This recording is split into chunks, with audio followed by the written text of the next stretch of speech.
안녕하세요. 영웅사탕입니다.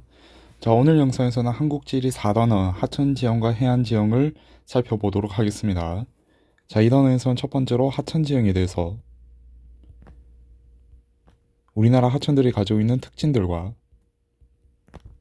하천의 상류 지점에서 나타나는 지형들,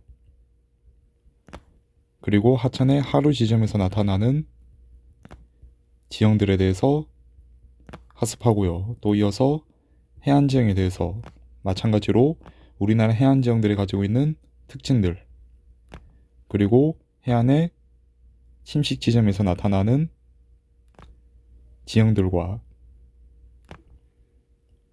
해안의 퇴적 지점에서 나타나는 지형들에 대해서 학습합니다. 자, 가장 먼저 나오고 있는 개념이 하천에 대한 이해로서 유역과 하계망이라는 개념이 나오고 있는데요. 자, 우리가 유역이라고 한다면 하천으로 빗물이 모여드는 모든 범위로서 분수계로 나뉜다 라고 되어 있고, 하계망이라고 한다면 하나의 본류와 이에 합류하는 수많은 지류로 이루어진 하천의 체계라고 이야기를 합니다. 자, 이 부분을 그림을 그리면서 한번 살펴보죠. 자, 이렇게 산들이 있을 때 이 산들 사이의 계곡에서 조그마한 지류 하천들이 연결이 되겠죠. 이 연결되는 지류 하천들이 모여서 본류 하천이 만들어질 것입니다. 자, 이때 산의 능선에 따라서 점선을 한번 그려보죠. 여기를 A 지점, B 지점이라고 하고 이 전체 지역에 B가 내린다라고 생각을 해봅시다. 자, 이때 A 지점에서 내리는 B들은 A 지점에 위치하고 있는 이 하천으로 유입이 되겠죠. 마찬가지로 B 지점에서 내리는 하천도 B 지점에 위치한 이 하천으로 유입이 될 것인데, 자, 이때 이 B 지점에서 내리는 이 빗물들이 산 능선을 넘어서 A 지점이나 아니면 다른 하천으로 유입될 수는 없겠죠. 빗물이 산 능선을 넘을 수 없기 때문에. 그래서 B 지점에서 내리는 빗물들은 여기에 위치한 하천으로만 유입된다라는 특징을 가지고, 이는 뭐 A라든지 다른 지류 하천들에게도 공통적으로 적용이 되겠죠. 자, 이러한 공간적 범위로 우리가 유역이라고 얘기를 하고, 이 기준선이 되는 것이 분수계가 됩니다. 그래서 분수계는 일반적으로 산능선을 따라서 우리가 그려볼 수가 있고요. 자, 그리고 하계망이라고 한다면 여기서 보이는 수많은 지류 하천들과 이 지류 하천들이 모여서 만들어지는 본류 하천을 통틀어서 우리가 하계망이라고 이야기를 합니다.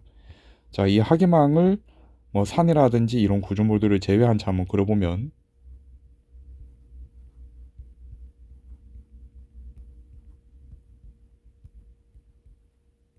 뭐 이런 식으로 그려볼 수가 있겠죠. 자, 이때 여기 있는 지점을 A 지점이라고 하고 끝부분의 지점을 B 지점이라고 해봅시다. 자, 이 A 지점과 B 지점 중에서 어디가 상류이고 또 하류일까요? 여기서 A 지점이 상류가 되고 B 지점이 하류가 됩니다. 자, 여기서는 생략이 좀 되어 있지만 이 A 지점 주변으로는 산들이 많이 분포를 하고 있을 것이고요. 이 지류 하천들이 모여서 본류 하천이 만들어지기 때문에 B 지점, 지류 하천들이 합쳐져서 만들어진 B 지점과 가까워질수록 바다에 인접해지겠죠. 그래서 B 지점이 하류가 됩니다.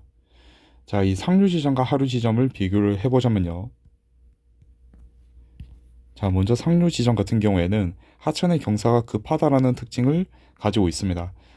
상류 지점이 하천이 시작되는 지점, 이 하천이 시작되는 지점은 산과 가깝기 때문에, 산지와 가깝기 때문에 전반적으로 경사가 급하다는 특징이 나타나고요.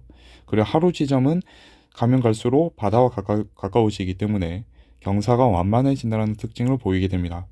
자, 그리고 상류 지점은 하천이 시작되는 지점과 가깝기 때문에 하천의 너비가 좁은 편이고 마찬가지로 유량도 적은 편입니다. 하류 지점으로 가면 갈수록 지류 하천들이 모이면서 만들어지기 때문에 너비가 넓은 편이고 그리고 유량도 많은 편이다 라고 보시면 되겠습니다. 자, 그리고 상류 지점에 위치한 입자들은 크기가 큰 편인데 이는 풍화 침식의 영향을 적게 받았기 때문입니다. 하천에 의해서 이 풍화 침식 작용이 이루어지게 되는데 상류 지점은 풍화 침식이 적게 이루어져서 큰 바위 덩어리들이 뭐 풍화 침식을 적게 받아서 좀 덩어리가 크게 나타나고 잘 작게 쪼개지지 않는다는 것이죠. 그냥 어떤 걸 생각해 주시면 되냐면 계곡 생각해 주시면 됩니다. 큰 바위 덩어리들이 좀 많이 분포하고 있죠. 이 하천 상류 지점에서는 입자 크기가 크게 나타나게 되고 또 동시에 원마도도 낮은 편입니다. 이 원마도라고 한다면 입자 모양이 둥근 정도를 우리가 원마도라고 이야기를 하는데 상류 지점에서는 커다란 바위 덩어리들이 풍화 침식을 적게 받았기 때문에 전반적으로 모난 형태가 많이 나타나게 되고 원마도가 낮다라고 우리가 얘기를 한다는 것이죠. 자, 반면에 하루 지점으로 가면 갈수록 풍화 침식을 많이 받기 때문에 입자의 크기는 작아지고 원마도는 높아진다는 특징을 가지게 됩니다. 자, 이렇게 볼 수가 있고요. 이어서 우리나라 하천의 특색을 살펴보도록 하겠습니다. 자, 우리나라 하천의 특색으로 보자면 먼저 동고서저 지향이 우리나라에서 주로 나타나기 때문에 대부분의 큰 하천들이 황해나 남해 쪽으로 흐르는 경향이 나타나고요. 이 황남해로 흐르는 하천들은 동해로 흐르는 하천들보다 전반적으로 길이도 길고 경사도 완만하다는 특징을 가지게 됩니다. 자, 그리고 우리나라의 하천의 또 다른 특징으로는 유람 변동이 크다라는 특징도 나타나는데 이는 우리나라의 각 계절별 강수량의 편차가 크기 때문에 우리나라는 여름철이 비가 주로 많이 오고 겨울철이 되면 건조해지는 특성이 나타나기 때문에 계절 간 강수량의 편차가 큰 편이죠. 이로 인해서 계절별 유량의 변동도 심한 편입니다. 이를 약간 좀 어려운 말로 하면 하산계수가 크다라고 이야기를 하는데요. 자, 하산계수라고 한다면 연중 최소 유량에 대한 최대 유량의 비율을 우리가 하산계수라고 이야기를 하고 간단하게 생각하시면 여름 강수량을 겨울 강수량으로 나눠준 값이다라고 보셔도 되는데 좀 더 정확하게는 여름철의 유량을 겨울철의 유량으로 나눠준 값이라고 생각을 하시면 되겠습니다. 우리나라에서는 대체로 이 값이 1대 3천까지 나오는 편인데요. 연중 강수량이 좀 고른 유럽이라든지 이런 지역들을 보게 되면 보통 이 비율이 1대 2라든지 좀 심하더라도 1대 20 정도 나오는 편이거든요. 그런 것들을 볼 때 우리나라는 계절별로 유량의 변동이 꽤 심하다는 걸 알 수 있다는 것입니다. 자, 이로 인해서 나타나는 문제점으로는 여름철에 홍수가 잘 발생한다는 거죠. 여름철에 유량이 급격하게 증가하기 때문에 여름철 홍수가 많이 발생을 하고요. 반면에 겨울이라든지 가을, 봄에는 건조한 날씨가 나타나기 때문에 유량이 줄어들면서 다른 계절에는 우리가 마시거나 사용하는 용수가 부족해진다는 문제점을 가지게 됩니다.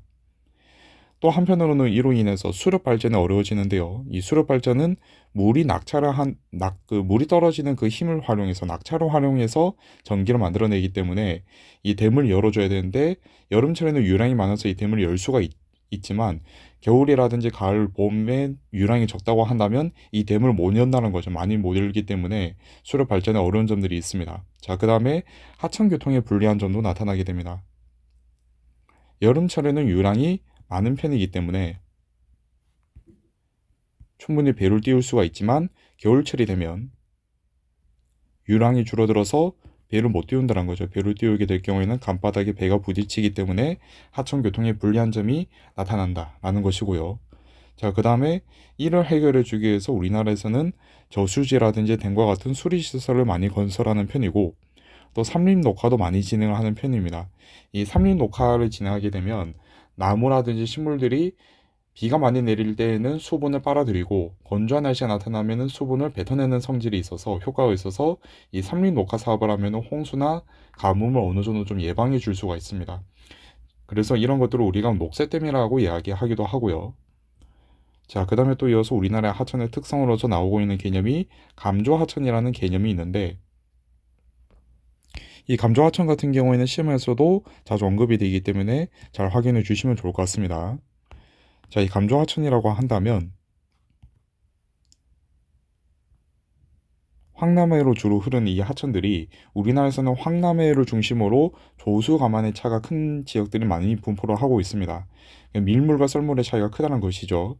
자, 그래서 이 황남해로 흐르는 하천의 하류 지점에서 보게 되면 바닷물이 들어오는 밀물 때 바닷물이 하천을 거슬러서 용류를 하고 또 썰물 때 하천의 바깥으로 빠져나가는 성질이 나타나게 된다는 것이죠. 이때 하천의 하류 지점만 놓고 보게 되면 밀물이 들어올 때는 수위가 높아지게 되고요. 썰물로 바닷물이 나가게 되는 상황에서는 수위가 낮아진다는 것입니다. 밀물이 들어올 때는 기존에 있던 강물에다가 바닷물이 또 유입이 되기 때문에 수위가 높아지고 이 수위가 바닷물이 다시 빠져나가는 간조 시기, 썰물이 나가게 되면은 다시 수위가 원래대로 떨어진다는 것이죠.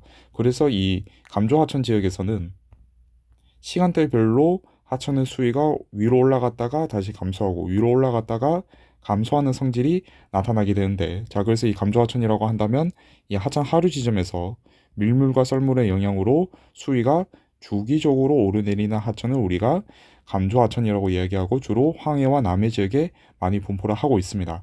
자, 아래 나와 있는 그래프를 한번 보도록 하죠. 자, 여기서 보시게 되면 가 하천은 지금 수위가 위로 올라갔다가 다시 떨어지고 올라갔다 떨어지는 모양이 반복이 되면서 뭐 이른바 톱니바퀴 모양이 나타나고 있죠. 이런 모양이 나타나면 감조 하천이다 라고 우리가 생각해 줄 수가 있습니다. 그래서 가는 감조 하천에 해당이 되는데, 자, 만약에 문제에서 가와 나가 같은 하천이다라고 정의해 두었다라고 가정을 해봅시다. 그러니까 가와 나는 같은 하천에서 서로 연결이 되어 있다라고 한다면, 가 같은 경우에는 조수가만의 차이, 조수가만의 영향을 많이 받고 있다는 것을 우리가 확인해 줄 수 있다는 거죠. 밀물과 썰물에 의해서 수위가 변동이 되기 때문에. 그래서 이 바닷가 근처에 위치한 하천의 하류 지점이라는 걸 우리가 추론해 줄 수가 있습니다. 자, 근데 만약에 이 가와 나가 같은 하천이라고 한다면 나는 수위 변동이 없기 때문에 밀물과 썰물의 영향을 적게 받고 있다라고 우리가 생각해 줄 수 있다는 거죠. 그렇다면 나 같은 경우에는 하천의 상류 지점이 된다라고도 우리가 생각해 줄 수 있다는 거죠. 그리고 이 그래프에서 여기를 A, 여기를 B라고 했을 때 A 지점은 지금 수위가 많이 올라오고 있기 때문에 밀물이 들어온 시점이고, B 같은 경우에는 썰물이 나가는 시점이라고도 우리가 생각해 줄 수가 있겠죠. 자, 이러한 감조하천 같은 경우에는 밀물대 바닷물이 유입이 되면서 주변 농경지에 염해가 발생할 수 있다는 문제점을 가지고 있습니다.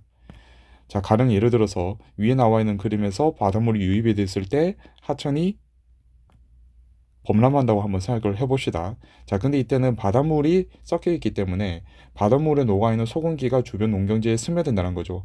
이 소금기가 농경지에 스며들면서 나타나는 피해를 우리가 염해라고 이야기를 합니다. 이런 염해 피해가 감조하천이 나타나는 지역에서 발생할 수가 있고요. 또 한편으로는 여름철에 집중호우가 발생되는 시점에서 만조 시기까지 겹치게 되는 경우, 밀물이 많이 들어오게 될 경우에는 안 그래도 집중호우로 수위가 높아진 상태에서 만조까지 겹쳤기 때문에 바닷물이 많이 유입이 되면서 홍수 피해 범위가 확대될 수 있다는 문제점이 나타나게 됩니다. 자, 그래서 이를 극복하기 위해서 만들어 두는 시설이 하구뚝인데요. 이 하구뚝이 건설되는 지역들을 몇 군데 알고 있어야 됩니다. 자, 금강과 영산강, 낙동강이 건설되어 있는데요. 여기서 말하는 하구뚝이라고 한다면 이 강의 하구 지점에다가 둑을 설치를 해서 밀물과 썰물이 강 하천 안쪽으로 들어오고 나가는 것을 막아주는 역할을 해줍니다. 이걸 우리가 하구뚝이라고 이야기를 하는데요. 이 하구뚝이라는 이 시설이 금강, 역산강, 낙동강에 건설이 되어 있다는 거죠. 잠시 우리나라 하천들의 위치를 한번 살펴보도록 하겠습니다. 자, 우리나라의 하천은 이 서울 쪽을 지나가는 한강이 있고, 이 한강 아래쪽에 충청도랑 호남 인근 경계에 흐르는 금강이 있습니다. 그리고 호남 전라도 일대를 흘러서 나가게 되는 영산강이 있고요. 목포 쪽으로 나가게 되고, 그리고 영산강 바로 옆에 좀 더 가게 되면 섬진강이 있습니다. 그 섬진강에서 좀 더 오른쪽 동쪽으로 가서 부산 쪽으로 나가는 낙동강이 있고요. 자, 이렇게 우리나라의 가장 대표적인 5개의 강을 위치를 확인해 주시면 좋을 것 같습니다. 이 중에서 금강, 영산강, 낙동강의 하구에 하구뚝이 건설되어 있다는 것이죠. 자, 그 다음에 도시화에 따른 하천 수위 변화를 보도록 하겠습니다. 자, 이 내용은 평가원에서 출제될 때도 있긴 하지만 시험에서는 그렇게 많이 나오진 않습니다. 다만 내신 시험에서는 이 도시화에 따른 하천 수위 변화에 대해서 서술의 문제가 나오기도 하는데요. 자, 여기서는 도시화 이전의 하천 수위 변화와 도시화 이후의 하천 수위 변화를 비교를 하고 있습니다. 자, 같은 양의 빗물이 지금 강수량이 내렸다라고 가정을 했을 때 도시화 이전에는 하천의 수위가 천천히 올라가면서 낮은 곳에서 정점을 찍고 내려가는 모양인데, 도시화 이후에는 하천의 수위가 도시화 이전보다 더 빠르게 올라가면서 높은 곳에서 정점을 찍고 다시 내려가는 걸 우리가 확인해 줄 수 있다는 것이죠. 자, 이 차이점이 나타나는 것에 대해서는 크게 2가지 이유가 있다고 보시면 되겠습니다. 첫 번째로 녹지의 감소가 있는데요. 자, 도시화가 진행이 되게 그 도시화의 진행이 이루어지게 되면 일반적으로 전만 그 녹지가 감소를 하게 됩니다. 근데 녹지 같은 경우에는 제가 앞서 말씀드렸던 것처럼 건조한 시기가 나타나면 수분을 뱉어내고 홍수가 날 경우 좀 강수량이 많을 경우에는 수분을 흡수하는 그 효과가 있습니다. 근데 이 녹지가 감소하기 때문에 수분을 저장해주는 역할이 상실되면서 하천의 그 유량이 빠르게 올라가고 많이 올라간다는 문제점이 나타난다는 것이죠. 이로 인해서 그 하천이 가장 고점을 찍는 지점의 높이가 높아지는 특성이 나타나게 되고요. 자, 그 다음에 두 번째 이유로 강의 직광화를 줄 수가 있습니다. 자, 가령 이 하천이 있을 때 이 하천을 중심으로 여러 가지 지루 하천들이 있겠죠. 이 지루 하천들이 좀 꿀불꿀불 흐른다고 생각해 봅시다. 도시화 이전에는 좀 이렇게 꿀불꿀불 흐르고 있는데 강이 이렇게 좀 꿀불꿀불 흐르면 주변의 땅들을 활용하기가 좀 어려울 수가 있겠죠. 좀 직선으로 있어야 땅들을 전반적으로 좀 효율적으로 사용할 수 있기 때문에 대체로 도시화 과정에서는 이 강들을 좀 직강화 공사를 통해서 직선으로 만들어주는 작업을 해주기도 합니다. 자, 이렇게 만들었을 때를 전후를 비교를 해보죠. 같은 양의 빗물이 내렸을 때 도시화 이전에 강이 꼬불꼬불 할 때는 같은 양의 강물이 하천의 본루로 유입이 되는데 시간이 오래 걸립니다. 강이 꼬불꼬불 하기 때문에 실제 거리가 더 길다는 거죠. 자, 근데 강을 직강화 공사를 했을 때는 지류에서 본류로 유입되는 강물이 유입되는 속도가 더 빨라진다는 것입니다. 거리가 더 짧아지기 때문에 이로 인해서 강의 평균 유속이 올라가는 데 걸리는 시간이 더 빨라진다는 것이죠. 그래서 이 도시화 이전에 비해서 도시화 이후에 하천의 수위가 더 빨리 올라가는데도 영향이 있다라고 보시면 되겠습니다. 자, 그 다음에 하천 상류의 지형을 한번 보도록 하죠. 자, 하천 상류의 지형으로 가장 먼저 나오고 있는 곳이 감익공유 하천이 나오고 있는데요. 자, 이 감익공유 하천이라고 한다면 산지 사이로 공유하는 하천을 우리가 감익공유 하천이라고 이야기를 합니다. 자, 가령 예를 들어서 이 등고선이 산이라고 우리가 한번 생각을 해봅시다. 자, 이렇게 산들이 있을 때 산 사이를 이런 식으로 공유하는 하천을 우리가 감익공유 하천이라고 이야기를 한다는 것이죠. 자, 이러한 감익공유 하천들은 기존의 평야 위를 흐르던 하천들이 신생대 제3기에 발생했던 경동성 요고 운동으로 인해서 융계량이 많아졌을 경우 이 하천 주변으로 산지들이 형성이 되면서 하천이 산지 사이를 감싸면서 공유하는 형태로 변하게 되었다 라고 보시면 되겠습니다. 그래서 대체로 하천의 상류 지점에서 많이 나타나는 특징을 보이게 되는데요. 이 해발고도가 좀 전반적으로 높기 때문에 하방 침식이 우세하다는 특징을 보이게 됩니다. 다만 여기서 주의를 하셔야 될 건 감익공유 하천이라고 하더라도 측방 침식은 충분히 일어날 수가 있다라는 것도 꼭 알고 계셔야 합니다. 자, 가령 예를 들어서 이 하천의 흐름과 충돌하는 것, 우리가 흔히 이런 것들을 공격사면이라고 이야기를 하는데 이 공격사면 지역에서는 절벽이 발달하기 때문에 또 측방 침식이 나타나기도 합니다. 측방 침식의 결과물인데요. 자, 가령 예를 들어서 위에 그려둔 이 하천이 이 화살표 방향대로 흐른다라고 생각을 해봅시다. 자, 이때 이 지점 같은 경우에는 하천의 흐름과 산의 그 위치가 거의 수직으로 맞부딪히고 있죠. 자, 이 지점에서는 하천이 흐르면서 이 산을 계속 깎아서 안쪽으로 들어갈 것이기 때문에 산 기준에서 보게 되면 등고선이 가파르게 형성이 되면서 절벽이 나타날 가능성도 있다는 것이죠. 이 과정에서는 측방 침식에 영향을 주었다라고 우리가 볼 수 있을 것이고요. 또 한편으로 감익공유 하천에서는 이러한 침식 작용 외에도 퇴적 지형이 나타나기도 합니다. 가령 유속이 좀 늘어지는 지점이 있다라고 했을 때는 이 지점을 중심으로 퇴적 지형이 나타날 수도 있겠죠. 지도에서 우리가 확인해 줄 수가 있을 것이고요. 자, 그 다음에 하안단구를 보도록 하겠습니다. 자, 하안단구라고 한다면 하천 주변에 분포하는 계단 모양의 지형을 우리가 하안단구라고 이야기를 하는데 이 하안단구에서 단자가 계단에서의 단자를 같은 한자를 쓰고 있고요. 구자가 언덕구자라는 한자를 쓰고 있습니다. 그래서 계단처럼 생긴 언덕인데 이 언덕이 하천 주변에 있기 때문에 하안단구라고 이야기를 한다는 것이죠.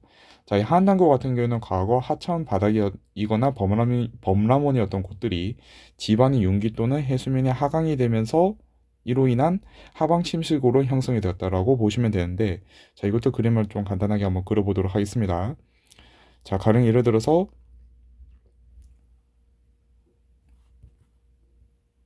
과거에 이렇게 흐르던 하천이 융기의 작용으로 인해서 하방 침식이 일어났을 경우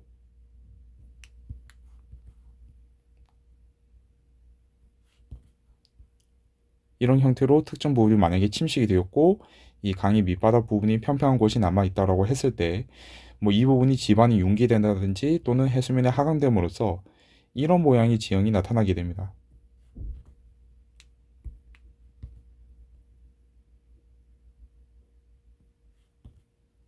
여기에 강물이 여전히 남아서 흐르게 되고, 그러니까 원래는 여기까지 흐르던 강물이 해수면에 하강한다든지 아니면 지반이 융기하면서 이 부분에만 흐르는 방향으로 바뀌게 되었다는 거죠. 자, 이때 보시게 되면 여기에 평평한 땅이 나타나게 되죠.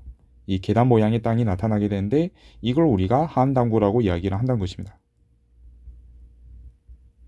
자, 이 하한당구 같은 경우는 해발 고도가 하천의 수위에 비해서 비교적 높은 편이기 때문에 쉽게 침수되지 않다라는 특징을 가지고 있고, 쉽게 침수되지 않다라는 점에서 또 여기서는 취락이 형성되기도 합니다. 집들이 많이 분포를 하게 되고, 또 침수가 되지 않는다는 점에서 농경지로 활용되는 경우들도 많이 나타나는데 주로 밭이라든지 과수원으로 많이 활용이 됩니다. 밭이라든지 과수원으로 많이 활용이 되고, 이 밭이라든지 과수원이 있는지 없는지 확인하시는 것도 이 지역이 한당군지 아닌지 확인하는 중요한 그 열쇠가 되기도 합니다. 자, 그 다음에 기존의 이 강의 밑바닥에 분포하고 있던 돌멩이들이, 자갈들이 위로 올라오게 되면서 하한당구에서는 둥근 자갈이라든지 모래가 분포하는 경우도 종종 발견이 됩니다. 자, 이걸 우리가 하한당구라고 이야기를 하고요. 자, 그리고 이어서 나오는 지형이 선상지가 나오고 있는데요. 자, 선상지라고 한다면 이 산들이 이렇게 분포를 하고 있는 지역에서 여기에 이 네모칸이 평지라고 한번 생각해 봅시다. 이 산에서 내려오던 강물이 평지를 만나게 되면 유속이 급격하게 늘어지게 되면서 퇴적 물질이 쌓이기 시작한다는 거죠. 근데 이때 퇴적 물질이 마치 부채꼴 모양처럼 퇴적이 된다라고 해서 우리가 이러한 지형들을 선상지라고 이야기를 합니다. 자, 그래서 선상지라고 한다면 산지와 평지가 만나는 골짜기 입구에서 형성되는 부채 모양의 퇴적 지형이다라고 우리가 얘기를 하는데, 이 선상지에서 선자가 선풍기 할 때 그 한자에 해당하는 부채 선자를 쓰고 있습니다. 그리고 상자는 이제 모양 상자라고 해서 이제 부채 모양의 땅이라고 우리가 풀어쓸 수가 있겠죠. 이 부채 모양의 땅을 우리가 선상지라고 이야기를 합니다. 자, 이 선상지 같은 경우에는 하천이 유로가 좁고 경사가 급한 상지에서 완만한 평지에 이르게 될 때 유속이 급격하게 늘어지기 때문에 빠르게 토사가 퇴적이 되면서 형성이 된다라는 것이죠. 자, 이 선상지 같은 경우는 크게 세 가지 지형으로 나누어서 살펴볼 수가 있습니다. 이것도 그림을 좀 한번 그려보도록 하죠.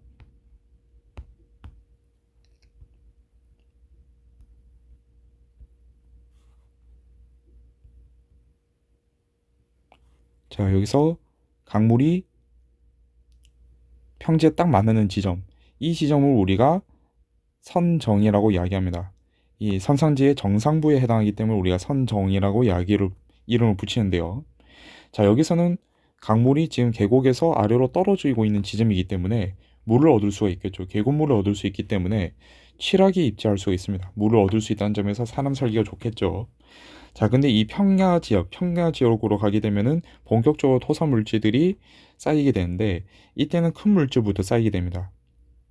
자, 이 큰 물질부터 쌓이는 이유 중 하나는 우리가 그 가벼운 짐이 있고 무거운 짐이 있다면 무거운 짐을 먼저 내려놓고 싶죠. 가벼운 짐은 그래도 우리가 들고 갈 수 있는데 이 무거운 짐은 가져가는데 힘이 많이 들기 때문에 하천이 평야를 만났을 때 무거운 물질들이 먼저 쌓이게 되고 가벼운 물질들은 비교적 멀리 쌓일 수 있다라는 것이죠. 자, 그래서 그 무거운 물질들이 선정이 끝나는 지점부터 본격적으로 쌓이게 되는데 이 지점을 우리가 선낭이라고 이야기를 합니다. 자, 근데 이 지역은 제가 앞서 말씀드렸던 것처럼 무거운 물질들이 많이 쌓여 있죠. 돌이라든지 자갈들이 많이 쌓이게 되는데 모래라든지 이런 것들이 퇴적이 되는데, 자, 이 큰 물질들은 우리가 흔히 배수가 잘 된다라고 이야기를 합니다. 자, 가령 예를 들어서 큰 물질들이 같은 용기에 큰 물질들이 이렇게 담겨져 있는 병과 같은 병인데 작은 물질들이 채워져 있는 병을 한번 비교를 해봅시다. 작은 물질들은 좁은 공간을 다 메꿀 수 있기 때문에 여기에다가 물을 뿌렸을 때 작은 물질들은 물을 통과시키지 못한다라는 특징을 가지고 있지만 큰 물질들은 안에 빈 공간이 많기 때문에 이 사이사이 공간으로 물들이 들어갈 수 있다는 거죠. 이걸 우리가 배수가 잘 된다라고 이야기를 하는데, 산낭 같은 경우에는 큰 물질이 쌓여 있기 때문에 배수가 잘 된다라는 특징을 가지고 있다는 거죠. 배수가, 빨간색으로 쓰겠습니다. 배수가 잘 된다라는 특징을 가진다는 거죠. 배수가 원활하다.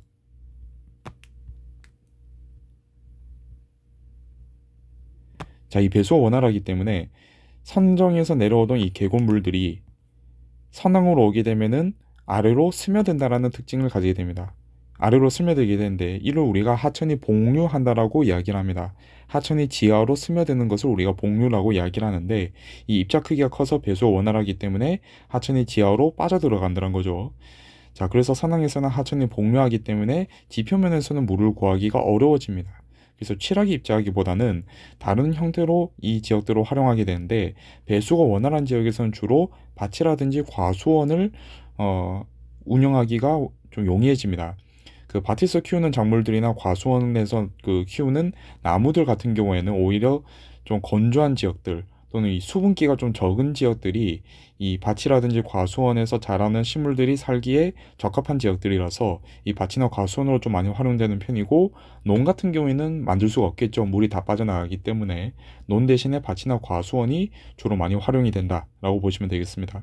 자, 그리고 여기서 좀 더 멀어지게 되면 이제 작은 입자들이 퇴적이 되면서 다시 물이 위로 솟아오르는 지점이 나타나게 됩니다. 작은 입자들은 물을 통과시키기 어렵기 때문에 물이 우물처럼 솟아오르는 지점이 나타난다는 것이죠. 우물처럼 솟아오르는 지점이 나타나게 되는데, 이 지점을 우리가 선단이라고 이야기를 합니다. 자, 그러니까 선왕은 중앙 지점이기 때문에 우리가 선왕리라고 이야기하고, 선단은 선상지의 말단 부분이기 때문에 선단이라고 이름을 붙이는 것이죠.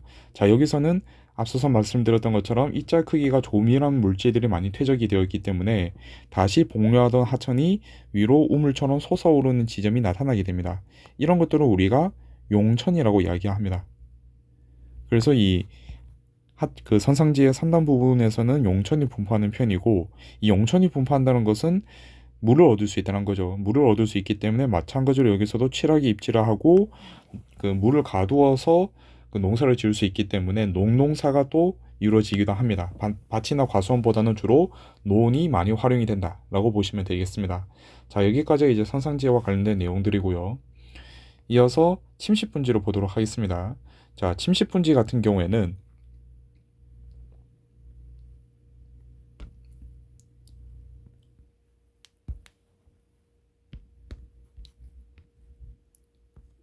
어떤 뭐 산들이 있을 때 이 산 아래에 화강암이 관입이 되고, 자, 이게 화강암입니다. 그리고 보통 이 산지들이 변성암인 경우들이 많고요. 변성암이 주 기반암인 산지 아래에 화강암이 간입이 되었을 때, 이 변성암 같은 경우 우리가 이전 영상에서도 봤던 것처럼 대체로 풍화 침식에 강하다는 특징을 보이게 됩니다. 근데 이 화강암 같은 경우에는 풍화 침식에 좀 약하다는 특성을 보이게 되거든요. 그래서 이 변성암보다 화강암이 더 빠르게 침식이 되면서 좀 시간이 지나게 되면 화강암이 분포하고 있던 지역은 아래로 푹 꺼지게 되고 주변에 높은 산지들만 남게 되는 특징이 나타나게 됩니다. 이때 주변에 있는 산지들은 다 변성암 기반의 산지가 되고, 아래에 남아있는 이 평야 지점은 화강암이 기반인 평야가 산 사이에 분포를 하게 되는 것이죠. 이를 우리가 침식분지라고 이야기를 합니다. 자, 그래서 침식분지라고 한다면 주위가 산지로 둘러싸여 있는 평지를 우리가 침식분지, 특히 그 중에서도 이 내부에 있는 평야가 화강암이 기반암이라서 변성암보다 빠르게 풍화 침식이 되면서 분지 형태가 만들어진 것을 우리가 침식분지라고 이야기를 하는데요. 자, 이때 변성암 같은 경우에는 침식이 많이 안 되었는데 화강암이 빠르게 침식이 되면서 만들어진 게 침식분지죠. 어떤 면에서는 화강암이 차별적으로 풍화 침식을 받았다라고 우리가 얘기할 수 있다는 겁니다. 자, 그래서 우리가 이걸 암석의 차별적인 풍화 침식 작용으로 형성이 되었다라고 이야기를 하고요. 이 변성암이나 퇴적암이 화강암을 둘러싸고 있거나 하천에 합류하는 지점에서 또 이 침식작용이 활발해지기 때문에 이 침식분지가 만들어지는 곳들이 많습니다. 그 과정에서 변성암이나 퇴적암은 침식에 강하지만 화강암은 침식에 취약하기 때문에 변성암이나 퇴적암 기반암의 산지들은 그대로 남아있고 평야가 빠르게 침식되면서 화강암이 그 아래로 움푹 파여 있는 분지 지역이 만들어진다는 것이죠. 그래서 배후산지는 일반적으로는 우리 시험에서는 변성암이라고 생각해 주시면 되고, 평야 지역은 화강암이 기반암인 곳들이 많습니다. 평야는 주로 이제 화강암이 기반암이 되고요. 이 충적지 같은 경우에는 이 침식이 되는 과정에서 하천에 의해서 주로 침식이 되는 경우들이 많기 때문에 이 화강암이 기반암이 되어 있는 이 평야 중심으로 하천이 흐르는 곳들이 나타나게 됩니다. 근데 이 하천이 이제 또 범람을 하게 되면 충저평야가 만들어지겠죠. 이 지역을 중심으로 충저평야가 만들어지게 되면서 이곳을 중심으로 주거 지역이라든지 농경지가 만들어지는 경우도 나타나게 됩니다. 자, 대표적인 이 침식분지로 형성이 된 지역들이 춘천이라든지 양구가 또 대표적인데요. 참고로 이 양구 같은 경우에는 별명 중 하나가 펀치볼이라는 별명이 있습니다. 이게 왜 우리 종이라든지 이런 거 구멍을 뚫을 때 그 기계를 이제 펀치 기계라고 이야기를 하죠. 이 양구가 위에서 보시게 되면 약간 좀 그 구멍 둔 것처럼, 원형 탈모 온 것처럼 구멍이 뻥 뚫려 있습니다. 그런 형태라서 예전에 이 양구 지역을 위에서 비행하던 미국 군인들이 이거 펀치로 기계 뚫어둔 것 같다라고 해서 펀치볼이라는 이름이 붙기도 했던 지역들이 있고요. 이 침식분지 지역에서는 기온 역전 현상이라는 이 현상이 또 나타나는데, 참고로 이 기온 역전 현상이라고 한다면 우리가 일반적으로 이 지표면과 이 지표면과 높은 대기를 비교를 해주면 지표면의 기온이 높고 대기 중이 지표면보다 기온이 낮은 현상이 일반적입니다. 자, 근데 이 침식분지 지역에서는 산에서 골짜기를 타고 내려오는 골바람이라는 것이 부는데, 이 골바람의 특성이 공기가 찹니다. 산 쪽에서 내려오기 때문에 찬 공기가 이 지표면을 따라서 안쪽으로 들어오게 된다는 거죠.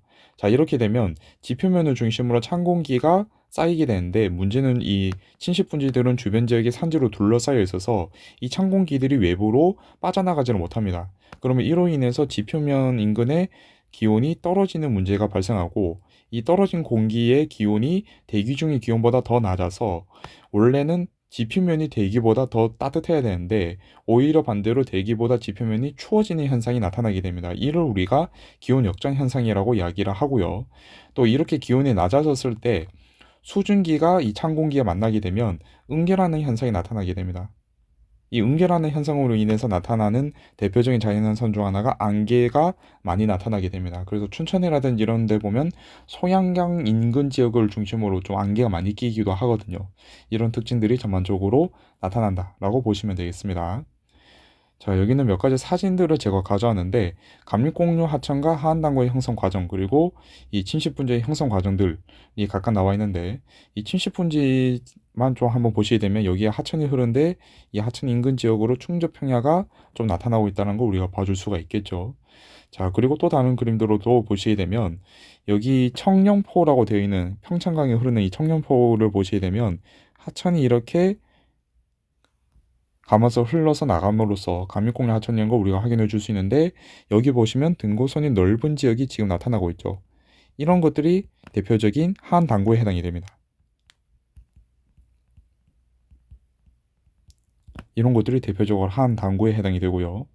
자, 그 다음에 선상지 같은 경우에는 우리나라에서 선상지 지형이 나타나는 곳들이 그렇게 많지는 않습니다. 가장 대표적인 곳이 구례의 이 대표적인 선상지 지형이 나타나는 곳이 있는데, 지금 보시게 되면은 이 지리산과 평야가 만나는 지점에서 이 넓은 평야가 지금 보이고 있고, 여기서 보면 약간 전반적으로 부채꼴 모양으로 뭔가 좀 지형들이 만들어졌다는 걸 우리가 볼 수가 있죠. 여기서 보시게 되면은 이 산과 평야가 딱 맞는 지점에서는 집들을 좀 많이 분포를 하고 있고, 여기서 좀 더 내려오게 되면은 과수원이 좀 나타나고 있다라는 거 우리가 볼 수가 있고요. 거기서 좀 더 멀리 떨어지게 되면은 논들이 좀 많이 분포를 하고 있죠. 자, 이런 걸 통해서 여기가 그 산상지다라는 걸 우리가 추론해 줄 수 있다는 거죠. 이걸 위성 사진으로 봐도 비슷한 특징이 나타나게 되고요. 이쪽에 가옥들이 좀 많이 분포를 하고 있고, 좀 더 멀리 떨어진 지점에서는 논들이 많이 분포를 하고 있습니다. 자, 그 다음에 아래쪽의 사진에서는 침식 분지가 나오고 있는데요. 자, 이 침식 분짐을 알 수 있는 것 중 하나가 주변에 높은 산지들이 분포를 하고 있죠. 높은 산지들이 분포를 하고 있고 얘네들의 기반함은 변성함에 해당한다 라는 거 꼭 알고 계셔야 하고요. 그리고 안쪽에 평야가 나타나고 있는데 이 평야의 기반함은 화강암이 된다는 것이죠. 자, 그리고 오른쪽에 있는 사진을 보시더라도 주변에 높은 산지들이 있고 가운데에 뻥 뚫린 평야가 나타나게 되면서 이 지역이 침식분지라는 걸 우리가 알 수 있다는 거죠. 이 하천이 지금 이 지역을 통과를 해주고 있는데 이 하천을 중심으로 충주평야가 나타나기도 하고 이 충주평야를 중심으로 거주지라든지 농경지가 분포하기도 한다라는 것까지 봐주시면 되겠습니다. 자, 그리고 아래 나와 있는 사진은 어, 구화도와 관련된 설명인데 이 사진 같은 경우는 제가 그 뒤에서 나오게 된 하천 하루 지점의 지형까지 설명을 드리고 다시 올라와서 좀 말씀드리겠습니다. 자, 하천 하루 지점에서의 지형을 우리가 살펴볼 것인데요. 자, 가장 먼저 나오는 지형이 자유공유하천이라는 개념이 나오고 있습니다. 자, 이 자유공유하천은 이름에서도 알 수 있듯이 자유롭게 흐르는 하천을 우리가 자유공유하천이라고 이야기를 하는데 가령 평야 지점에서 아무런 장애물 없이 자유롭게 공유하는 하천이라고 해서 우리가 자유공유하천이라고 이름을 붙입니다. 자, 이런 자유공유하천은 주변에 장애물이 잘 없기 때문에 전반적으로 측방 침식이 우세한 편이고 평야 위로 흐르기 때문에 하방 침식은 그렇게 크게 나타나지 않습니다. 물론 안 나타나는 건 아니지만요. 그리고 주변에 뭐 장애물이 없기 때문에 유로 변경이 빈번하다는 특징이 나타납니다. 범람원 위로 흐르는 지류 하천에서 특히 좀 잘 나타나는 특징을 보이게 되고요. 자, 근데 이러한 자유공유 하천은 최근에 들어서는 우리가 앞서 봤던 것처럼 직강 공사를 통해서 많이 소멸되고 있는 추세입니다. 자, 이 자유공유 하천과 관련되어서 알고 계셔야 하는 크게 보면 이 세 가지 개념이 있는데요. 첫 번째로 우가코라는 개념이 있습니다.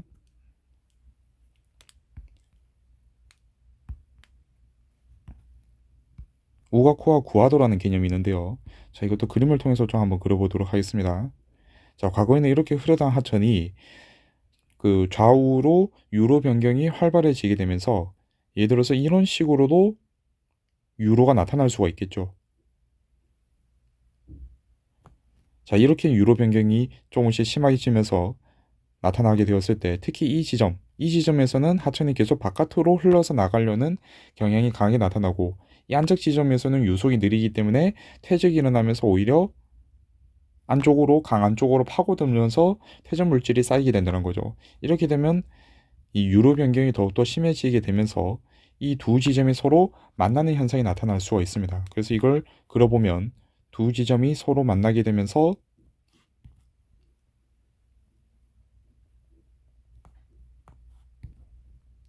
이런 형태의 지형이 나타날 수가 있다는 거죠. 자, 이때 이 하천이 또 시간이 오래 지나게 되면 하천이 이렇게 돌아서 나가는 게 편한 거예요? 아니면 이렇게 그냥 직선으로 뚫고 가는 게 더 편한 거예요? 직선으로 그냥 가는 게 더 편하죠. 그래서 이 하천들이 시간이 좀 더 지나게 되면 이런 식으로 이 하천이 바깥으로 떨어져 나가는 지점이 생기게 됩니다. 자, 이때 이 호수같이 생긴 부분을 우리가 솥불 모양처럼 생겼다고 해서 우가코라고 부릅니다. 솥불 모양처럼 생긴 호수가 된다는 것이죠. 유로 변경에 의해서 이러한 지형이 나타나게 되고요. 근데 이 우가코가 같은 경우에는 주변에서 그 유랑 공급을 받지 못하기 때문에 시간이 가면 갈수록 증발이 되어서 규모가 축소된다는 특징을 가지게 됩니다. 자, 그럼 얘가 이제 규모가 축소가 되면서 아예 다 증발해서 그냥 땅이 되었다라고 한번 생각해 봅시다. 땅이 되었다라고 한다면 그래도 이 지점은 약간 좀 주변 지역에 비해서 움푹 파여 있다라는 흔적은 남는다는 것이죠. 자, 이런 지형을 우리가 구화도라고 이야기를 합니다. 이 구화도에서 한자를 보시게 되면 이 구자가 옛구자를 쓰고요. 그 다음에 하가 그 강하자를 씁니다. 하천 하자를 쓰기 때문에 예전에는 이쪽으로 하천이 흘렀다라는 걸 보여주는 흔적만 남았다는 것이죠. 예전에는 하천이 흘렀던 곳이지만 지금은 흐르지 않는 흔적만 남는 지점을 우리가 구화도라고 이야기를 한다는 것입니다. 완전히 증발하면 이제 구화도가 되는 것이죠. 자, 그 다음에 하중도라고 한다면 큰 하천 지역을 중심으로 퇴적 물질이 쌓이게 되면서 섬이 만들어지는 경우가 있습니다. 퇴적 물질이 쌓이면서. 이걸 우리가 강의 가운데에 있는 섬이라고 해서 하중도라고 이야기를 하는데요. 가장 대표적인 하중도가 여의도가 있습니다.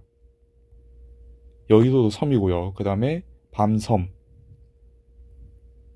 뭐 뚝섬, 이런 섬들이 대표적으로 이 한강 쪽에 위치한 하중도라고 보시면 되겠습니다. 퇴적으로 인해서 형성이 되고요.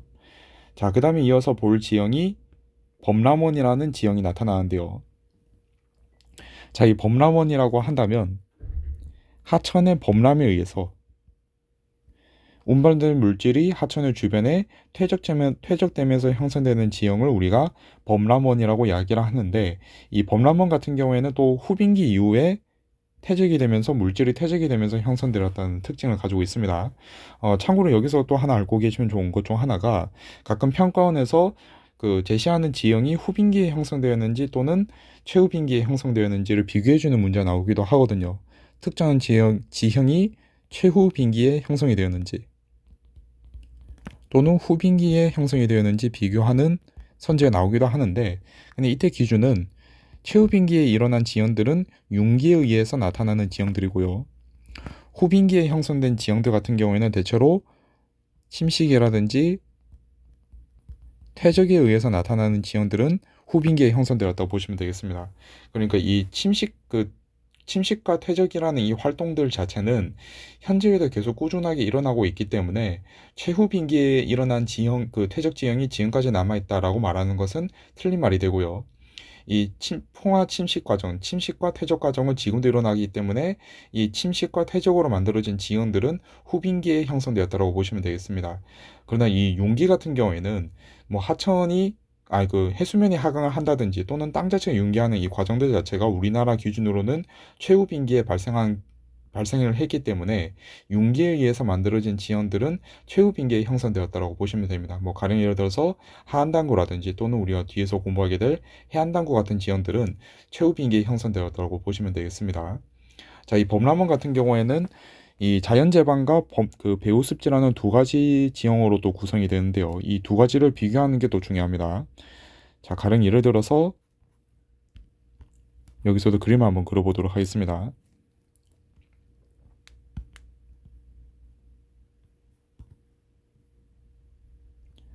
자, 이렇게 하천이 있는 지역에서 하천이 범람한다고 한번 생각을 해봅시다. 자, 그럼 이 하천이 지금까지 가져온 물질들 중에서 무거운 물질도 있고 가벼운 물질들도 있겠죠. 자, 그러면 이 둘 중에서 무엇을 먼저 내려놓을까요? 앞서서 우리가 선상지에서 봤던 것처럼 무거운 물질을 가까운 곳에다가 먼저 내려둔다는 것이죠. 그럼 이 무거운 물질들이 강에 가까운 곳에 쌓이게 되겠죠. 하천이 범람을 할 때. 그리고 가벼운 물질들은 좀 더 먼 곳에다가 이렇게 흩어지면서 분포를 하게 되겠죠. 자, 이런 과정들이 오랫동안 지속이 된다고 한다면 지형이 전반적으로 하천 주변에서 이렇게 재단 모양이 쌓이게 되고, 멀리 가게 되면은 습지가 나타나는 지형이 나타나게 되겠죠. 여기서는 재단이 형성이 되고요. 또는 뭐 제방이라고 우리가 부르기도 하죠. 자, 근데 이러한 제방들이 자연적으로 형성이 되었기 때문에 우리가 이 지형을 자연제방이라고 이야기를 하고요. 이 뒤쪽에서 나타나는 습지는 그 하천으로부터 바깥쪽에 배후 쪽에 위치하고 있다고 해서 배후 습지라고 이야기를 합니다. 이름을 붙입니다. 자, 그래서 그 자연제방을 보시게 되면 하천에 비해서 고도가 높은 편입니다. 그래서 침수될 가능성이 적다는 거죠. 그렇기 때문에 취락이 발달하는 편이고요. 집들이 많이 생기고, 그 다음에 모래와 같이 입자가 큰 물질들이 많이 쌓이기 때문에 배수가 양호하다는 특징을 가지고 있습니다. 자, 배수가 양호하기 때문에 논으로 쓸 수는 없고 취락이 발달하거나 아니면 밭이라든지 과수원이 많이 분포한다 라고 보시면 되고요. 그 다음에 배후 습지 같은 경우에는 전반적으로 좀 그 자연재배에 비해서는 고도가 좀 낮은 편이죠. 이로 인해서 홍수가 빈번한 편입니다. 또 배수도 잘 안 되기 때문에 이 배후 습지 같은 경우에는 홍수가 빈번해서 침수가 잘 된다는 것이죠. 그런 이유 중 하나는 이 배후 습지는 입자가 작은 점토질 토양, 많이 퇴적이 되기 때문에 배수가 잘 안 된다는 것입니다. 그래서 침수가 잘 된다라는 특징을 가지게 되고, 이로 인해서 취락이 발달하기보다는 물을 가두어서 농사를 짓는 논농사가 주로 많이 발달한다라고 비교를 해줄 수 있다는 것이죠. 이 서로를 잘 비교를 해주셔야 합니다. 자, 그 다음으로 이제 나오고 있는 개념이 삼각주라는 개념이 나오고 있는데요. 자, 삼각주라고 한다면 하천 하구에서 유속의 감소로 인해서 하천 하구에서 유속이 감소하면서 하천이 운반하던 토사가 쌓여서 퇴적되는 지형을 우리가 삼각주라고 이야기하는데, 하천의 하구 지점, 그러니까 하류 지점에서 바다랑 만나는 지점에서 형성이 된다는 것이죠. 자, 그러니까 이걸 또 그림을 그려본다면, 하천이 바다랑 만나는 지점에서 이 지점에서 유속이 늘어지기 때문에 하천이 가져온 마지막 퇴적 물질들이 이 지점에서 쌓이게 된다는 거죠. 이러면서 땅의 모양이 삼각형으로 형성이 된다는 점에서 우리가 이 지역을 삼각주라고 이야기를 합니다. 자, 그런데 이러한 삼각주들은 하천이 공급하는 토사의 양이 조류에 의해서 제거되는 토사의 양보다 많아야 형성될 수 있습니다. 가령 예를 들어서 하천 하류 지점에서 그 삼각주가 만들어지는데, 이 하천이 가져오는 토사의 양이 50이라고 생각을 해봅시다. 그리고 이 하천 하류 지점이니까 조수 가만의 차이에 의해서 또 제거되는 토양의 양이 있겠죠. 밀물과 썰물이 계속 오고 가면서 토양이 일부 쓸려나가기도 할 건데요.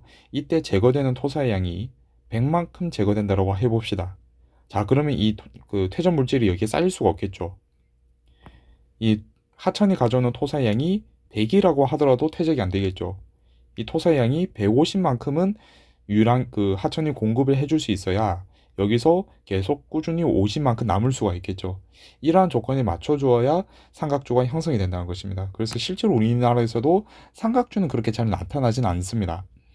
이 삼각주에서도 마찬가지로 자연재방과 배후습진이 나타나는 편이라서 하천의 주변 지역에는 좀 큰 물질들이 쌓이는 편이고, 안쪽에 약간 좀 입자가 작은 물질들이 퇴적이 된다라고 보시면 되겠습니다. 우리나라에서는 가장 큰 규모의 삼각주가 낙동강 하구에 형성이 된다라고 보시면 되겠는데요. 자, 아래 나와 있는 사진들도 몇 가지 좀 보도록 하겠습니다. 자, 가장 왼쪽에 있는 사진을 보시게 되면 이쪽에 하천이 흐르고 있는데 C 지역과 D 지역이 나타나고 있죠. 자, 지금 여기서 나타나는 이 기호가 논농사를 뜻하고 있는데, 하천 주변의 이 평야 지역에서 논농사 이루어지는 지역이라고 하면 우리가 배후습지라는 걸 배운 개념으로서 적용해 줄 수가 있을 것이고요. D 지역 같은 경우에는 지금 이 네모난 점들, 그리고 이 짝대기 3개 그어져 있는 게 있죠. 이 표기가 짝대기 3개가 밭을 의미하고, 이 네모난 점들은 집을 의미합니다. 그래서 이 D 지역은 밭과 취락이 많이 분포하고 있다는 걸 알 수가 있어서 우리가 배운 개념에 따르면 자연재방이라는 걸 추론해 줄 수가 있다는 것이죠. 자, 그 다음에 오른쪽 가운데 있는 사진 같은 경우에는 낙동강 하구를 그 위성 사진으로 촬영한 사진입니다. 낙동강에 해당이 되는데, 이 낙동강 하류의 삼각주라는 거죠. 이 거대한 땅덩어리가 다 삼각주입니다. 여기도 삼각주고요. 자, 여기서 또 하나 우리가 볼 수 있는 것 중 하나가, 여기 보시면 약간 막대기 같은 게 하나가 있습니다. 이 막대기 같은 게 하구뚝입니다. 그 낙동강 하구는 하구뚝이 건설되어 있기 때문에 위성 사진으로서도 볼 수가 있고요. 자, 그 다음에 가장 오른쪽 사진을 보시게 되면은 여기가 약간 좀 움푹 파여 있는 모양이 지금 나타나고 있죠. 여기가 이제 구화도입니다. 그냥 예전에는 이 하천이 이런 식으로 흐르던 하천이 시내 가면 갈수록 이 두 지점이 서로 연결이 되면서 여기로만 강물이 흘러가게 되고, 이 지점이 따로 떨어져 나오면서 한때는 우가코가 형성이 되었다가 지금은 완전히 메말라 버리면서 구화도가 만들어졌다는 것이죠. 자, 이 구화도 사진도 우리가 한번 확인해 볼 수가 있고요. 자, 그리고 넘어가기 전에 이 위에서 안 보고 넘어갔던 위성 사진 보도록 하겠습니다. 자, 여기가 이제 구화도랑 우가코가 좀 나타나는 지역들인데요. 지금 왼쪽 사진을 보시게 되면 약간 희미하게 지금 강물이 이렇게 그려져 있는 걸 볼 수가 있고, 오른쪽에 있는 위성 사진에서도 여기에 물이 차 있는 걸 우리가 확인해 줄 수가 있죠.